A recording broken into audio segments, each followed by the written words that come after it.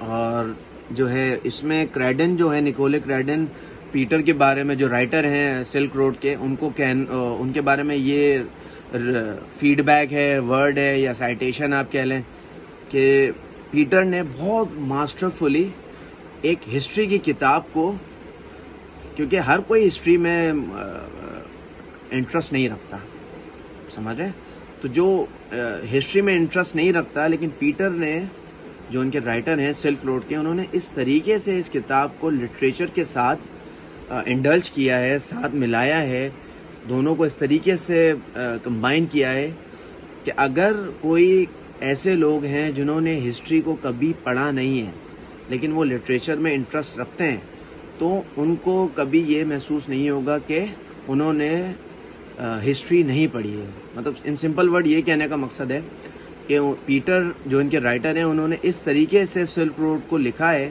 کہ ہسٹری کے ساتھ ساتھ انہوں نے لٹریچر کو بھی اس کے ساتھ ملایا ہے، تاکہ جس نے ہسٹری نہیں پڑھی ہے اس کو یہ کتاب پر انڈرسٹینڈ کرنے میں، اس کا پوائنٹ آف ویو سمجھنے میں مشکل نہیں ہو. Moving on to further with this book. Silk road ہے، سلک روڈ جو ہے اس کا نام رکھا کیوں گیا؟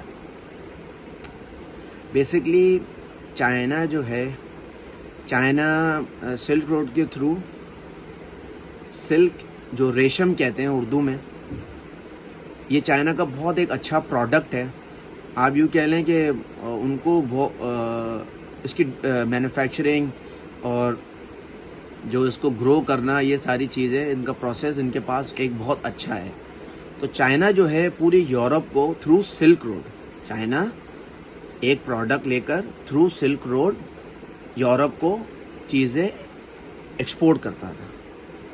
تو زیادہ تر جو چائنا ایکسپورٹ کرتا تھا اس ٹائم پہ وہ سلک کرتا تھا، ریشم کرتا تھا، کیونکہ زیادہ تر ریشم ہوتا تھا یہاں سے ٹریڈ دوسری کنٹریز میں.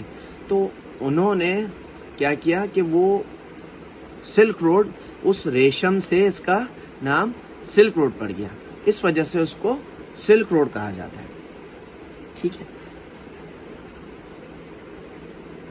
تو آئی ہوپ کہ میں نے یہ تھوڑا سا ایک جو سلک روڈ کی ایک ڈیفینیشن ہے وہ میں نے ایزیلی